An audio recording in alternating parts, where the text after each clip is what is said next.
Hello everyone, কেমন আছো তোমরা সবাই? আশা করি তোমরা সবাই অনেক ভালো আছো। আমিও অনেক ভালো আছি।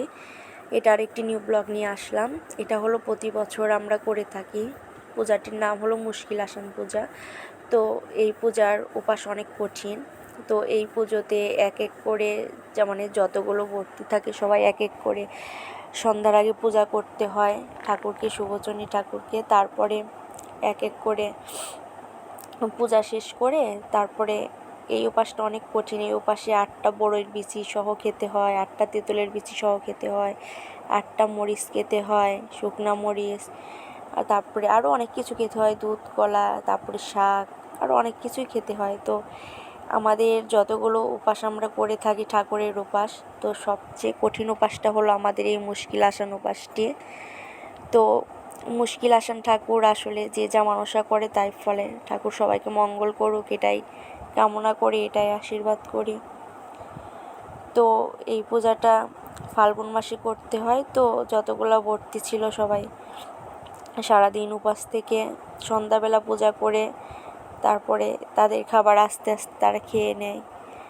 তো ওই দিন অনেক নিয়মকানুন থাকে। ওই দিন যে বাসায় যে এই উপাসটা করে সেই বাসার থেকেই জল নিয়ে খেতে হয়, সে বাসারই সব কিছু খেতে হয়। তাদের অন্য তাদের বাসায় যেয়ে তাদের জল খেতে পারবে না। মানে অনেক নিয়মকানুন আছে, এটা বললে আসলে শেষ হবে না।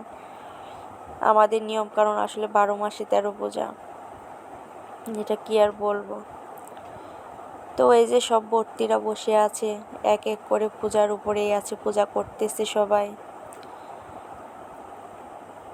তো পূজা করা শেষ হলে তারপরে পাঁচালি পড়বে। এই পূজাতে পাঁচালি পড়তে হয়। তো একজন পাঁচালি পড়বে, যতগুলা ভর্তি সবাই শুনবে এক এক করে করে। তো তারপরে পাঁচালি পড়া শেষ হলে একটু ঘরের দরজাটা লাগিয়ে দিবে, তারপরে একটু প্রণাম করে ঘরে ঢুকবে, ঢুকে আবার এক এক করে পূজা করবে। তারপরে পূজা করে তারপরে যার যার মতো শেষে খেতে বসবে। যার যার প্লেটে অনেক ভর্তি হয় তো এই পূজাতে, তো যার যার মতো তার প্লেটে অন্নতে নাম লিখে দেওয়া হয়। তো নাম অনুযায়ী যার যার প্লেট শেষে নেয়। এই যে সবাই খাওয়া দাওয়া শুরু করে দিয়েছে, সবাই এক এক করে খাওয়া দাওয়া শুরু করে দিয়েছে। তো এই খাবারটা তখনই শেষ করতে হবে। খাওয়া দাওয়া করে এই খাবারটা বাসায় নিয়ে যেতে পারবে না। তো আজকের মতো এইটুকুই ব্লগ। ভালো থাকবা সবাই, সবাই সুমন্দিরা প্রেজের সাথে থাকবা।